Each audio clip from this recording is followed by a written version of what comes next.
Quando si parla del Rinascimento italiano spesso si pensa subito a Leonardo da Vinci, Michelangelo o Raffaello. Eppure dietro alcuni dei più grandi geni della storia dell'arte c'è un maestro che oggi meriterebbe molta più fama, Andrea del Verrocchio.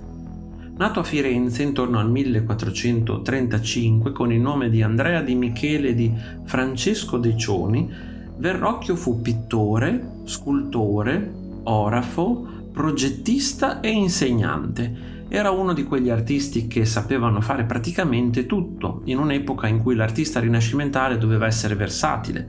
Lui rappresentava il modello perfetto. La cosa incredibile è che nella sua bottega si formarono alcuni dei più grandi artisti della storia, tra cui Leonardo da Vinci. Prima di diventare famoso come scultore e pittore, Verrocchio imparò il mestiere di orafo. Il soprannome Verrocchio deriva probabilmente dal maestro presso cui si formò, il celebre orafo Giuliano Verrocchi. Lavorare i metalli preziosi richiedeva una precisione incredibile. Questa esperienza gli insegnò a osservare ogni minimo dettaglio e sviluppare una tecnica raffinata che avrebbe mantenuto per tutta la vita. Quando più tardi realizzò statue monumentali, conservò sempre quella cura quasi maniacale per i particolari che aveva imparato lavorando su soggetti molto piccoli. Verrocchio visse nella Firenze del 400, una città che in quel periodo era il centro culturale più importante d'Europa. A governarla erano i potenti medici, grandi sostenitori delle arti. Gli artisti ricevevano commissioni prestigiose e potevano confrontarsi continuamente con colleghi straordinari.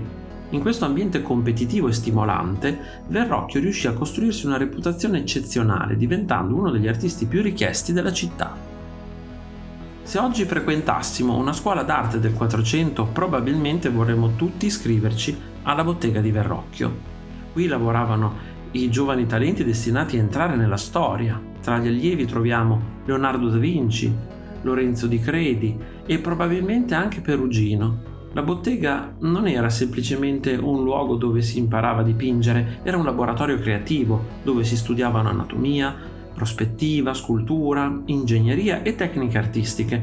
Era praticamente una piccola università del Rinascimento. Una delle opere più celebri legate a Verrocchio è il Battesimo di Cristo, oggi conservato agli Uffizi. La tradizione racconta una storia affascinante. Durante l'esecuzione del dipinto, Verrocchio affidò a Leonardo la realizzazione di uno degli angeli posti sulla sinistra. Il risultato fu talmente straordinario che, secondo il racconto di Giorgio Vasari, Verrocchio avrebbe deciso di non dipingere più, rendendosi conto del talento eccezionale del suo allievo. Probabilmente la storia è un po' esagerata, ma osservando il quadro si nota davvero una differenza sorprendente tra la delicatezza dell'angelo leonardesco e le altre figure. Tra le sue opere più famose c'è il David, realizzato in bronzo intorno al 1475. A differenza delle rappresentazioni precedenti, il giovane eroe biblico non appare come un guerriero potente. È elegante, sicuro di sé, quasi spavaldo. Verrocchio sceglie di rappresentarlo subito dopo la vittoria contro Golia. La posa è naturale, il volto espressivo e il corpo sembra realmente occupare lo spazio. È una scultura che dimostra quanto gli artisti rinascimentali stessero studiando il movimento e l'anatomia umana. Se vi capita di visitare Firenze, cercate la chiesa di Or San Michele. Qui si trova uno dei capolavori assoluti di Verrocchio, l'Incredulità di San Tommaso. La scena rappresenta il momento in cui l'apostolo Tommaso verifica le ferite di Cristo dopo la risurrezione. La cosa rivoluzionaria è il dialogo tra le figure. I personaggi sembrano davvero interagire tra di loro. I gesti, gli sguardi, le posture creano una narrazione dinamica che rende la scena incredibilmente moderna. Verso la fine della sua carriera, Verrocchio ricevette una commissione importantissima da Venezia. Doveva realizzare il monumento equestre dedicato al condottiero Bartolomeo Colleoni. L'artista progettò una statua gigantesca e innovativa. Il cavallo sembra avanzare con energia e il cavaliere appare forte e determinato. Purtroppo Verrocchio morì prima di completare l'opera, che fu terminata dal suo collaboratore Alessandro Leopardi. Ancora oggi è considerata una delle più belle statue equestri del Rinascimento. Molti studiosi si sono posti una domanda: Verrocchio era più bravo come pittore o come scultore?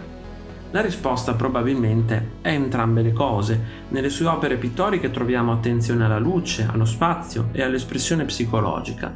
Nelle sculture emerge invece una straordinaria capacità di rappresentare il movimento e la presenza fisica delle figure. Questa doppia competenza influenzò profondamente Leonardo, che imparò dal maestro a osservare il mondo da molte prospettive diverse. Andrea del Verrocchio morì nel 1488 a Venezia. Oggi il suo nome è spesso oscurato da quello dei suoi allievi più celebri, eppure senza Verrocchio probabilmente non avremmo avuto il Leonardo che conosciamo. La sua bottega contribuì a formare una generazione di artisti che avrebbe cambiato la storia dell'arte occidentale. Fu uno dei grandi innovatori del Rinascimento, un artista capace di unire tecnica, creatività e insegnamento. In un certo senso Verrocchio dimostra che non sempre il personaggio più importante è quello che sta sotto i riflettori. A volte è il maestro che ha insegnato agli altri come brillare.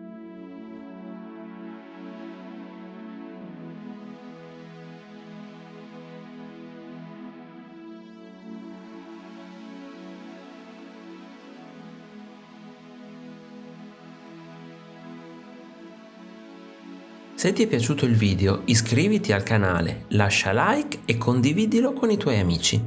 Un saluto e al prossimo video di Arte Esplorando!